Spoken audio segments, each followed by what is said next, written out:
There's no doubt Souls-like games are a staple of the modern video game landscape, and while games like Dark Souls and Bloodborne have been trailblazers in the genre, it was really Elden Ring that helped expand the player base and solidify the genre with a new audience. As you might expect then, new Souls-like games are popping up everywhere, and while few, if any, have even come close to rivaling that of a From Software game, a small indie studio may be knocking on that door. Hey there friends, it's Kodiak here, back for another installment in our next big game series, looking at the potential of an upcoming title and breaking down if the gameplay can hold up to expectations. Today, we're taking a closer look at one of the most talked about upcoming games, Lies of P.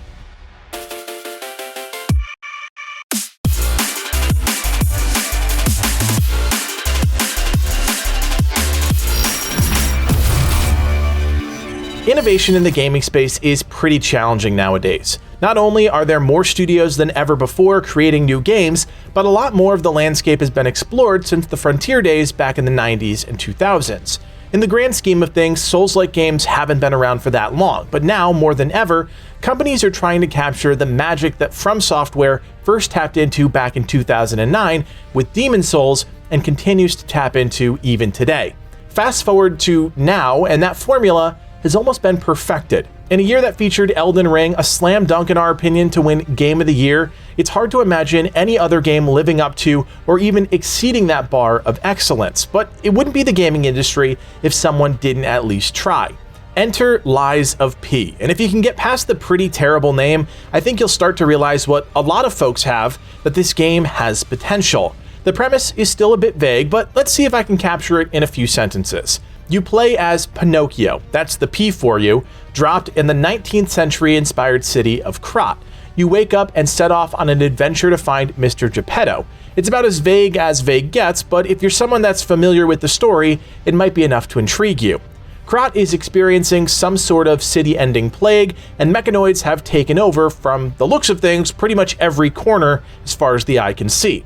So to recap, you've got a Victorian-era city dealing with the plague, overrun by machines, and you play as a storybook character on a mysterious journey to find the man who, at least as far as the stories go, raised you. Talk about a wild premise, but for a small indie studio, that's the sort of eye-raising idea you need to pitch to get people interested in your game. And you know what? It's working. There's been a lot of gameplay shown off in the past few weeks, primarily due to Lies of P's presence at Gamescom, and in my opinion, that's a good thing because it means the studio has nothing to hide. Their game is getting bathed in the sunlight of public perception, and as far as I can tell, early impressions across the board are great. So let's explore why that is. At first glance, it's clear that Round 8 Studio was inspired by From Software, that's a given. But if you slice that even finer, the game looks a lot closer to Bloodborne than it does to, say, Elden Ring.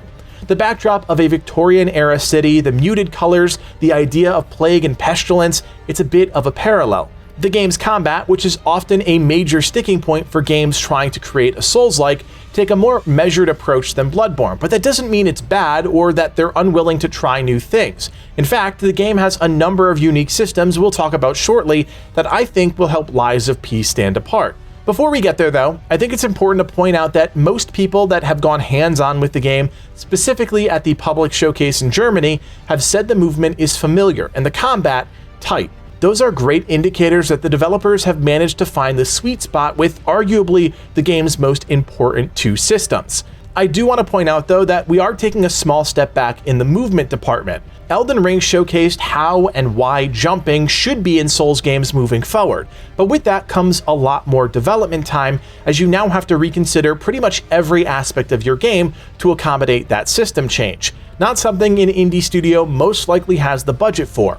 Even still, the game will be familiar, and familiar is good. However, if Lies of P hopes to step out from behind the shadow of From Software, it has to find new ways to tell a similar story, and I think the developers are doing this a few different ways.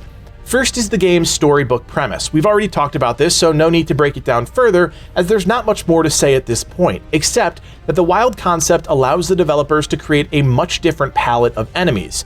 Since Krat is overrun by automatons, it opens up the team for a much more creative approach to enemy design. Instead of wizards and dragons, think larger-than-life mechanical clowns, and you'll get the picture. Another new twist is the game's two-part customizable weapon system. Each weapon breaks down into 2 pieces, head or handle. Players can then find those parts out in the world and combine different variations to create unique weapons. This is a great evolution to what I see as one of the most exciting things about Souls-like games, the loot. Sure, finding a piece of something might not have as much in-the-moment impact as finding the whole thing, but the experimentation and discovery that comes afterwards is arguably much more appealing, especially to the Souls crowd, who are often the most hardcore of hardcore explorers. We've only seen a few menus featuring this system, but we have seen plenty of action featuring everything, from small quick weapons to large beefy ones. Again, it's a great evolution, one I think will help define the game. Another deviation from the norm is the introduction of the Legion arm system. Pinocchio's left arm can be swapped out for different arms that each have different functionality. We've seen a few examples of this. The puppet string arm allows Pinocchio to pull enemies closer to him or move towards them. The falcon eye turns his arm into a cannon that shoots out an exploding projectile. Fulminus can be charged up to unleash an electrical shock. Flamberg allows you to unleash a torrent of fire in an AoE in front of Pinocchio. And we also know of another Legion arm, Deus Ex Machina, but haven't seen it in action quite yet. Needless to say, these Legion arms take the place of magic and bring something unique to the table. Each arm can also be upgraded using something called Faded Quenching Stones, which unlock different functionality for that particular arm. It adds just a bit of depth to a system that I would otherwise fear is too simplistic to stand out.